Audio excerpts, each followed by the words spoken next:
स्थळ बहरून गेलेली आहेत सगळीच आणि छत्रपती शिवाजी महाराजांचं जन्मस्थान असलेला ऐतिहासिक शिवनेरी किल्ला सध्या दाट धुक्यामध्ये हरवलेला आहे। पर्यटकांना अनोखा निसर्गानुभव मिळतोय, याचा आढावा घेतलाय माझे सहकारी सचिन तोडकर यांनी। पाहूयात। गेल्या महिन्याभरापासून उत्तर पुणे जिल्ह्यामध्ये पाऊस सुरू आहे। कधी जोराचा पाऊस, तर कधी रिमझिम, तर कधी ऊन सावल्यांचा खेळ सुरू आहे।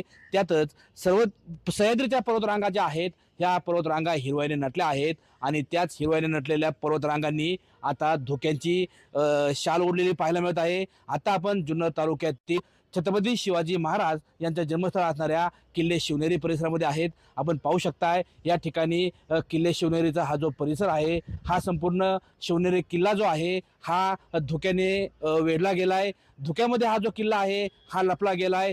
किल्ल्यावरील शिवजन्मस्थळ असेल किंवा कडेलोट पॉइंट असेल, हा खरं तर जुन्नर शहरातून दिसत असतो। मात्र या संपूर्ण शिवनेरी किल्ल्याचा जो डोंगर आहे, या संपूर्ण डोंगरावरती आता दाट धुक्याची शाल पांघरलेली पाहायला मिळते। या दाट धुक्यामध्ये हा शिवनेरी किल्ला झाकला गेल्यामुळे किल्ल्यावरील जे ऐतिहासिक वास्तू आहेत त्या या ठिकाणाहून पाहता येत नाहीये। मात्र हिरव्याने नटलेला हा किल्ले शिवनेरी आणि त्याच्यावरती पांघरलेली दाट धुक्याची झालर, त्यामुळे या किल्ले शिवनेरीचं जे रूप आहे हे विलोभनीय झालंय, हे दृश्य विलोभनीय झालंय। आणि या भागात जो पावसाळा सुरू आहे त्यामुळे जुन्नर तालुक्यातील जे निसर्ग पर्यटन बहरलंय हे पाहण्यासाठी आता या भागामध्ये मोठ्या संख्येने पर्यटकांनी गर्दी केलेली पाहायला मिळत आहे।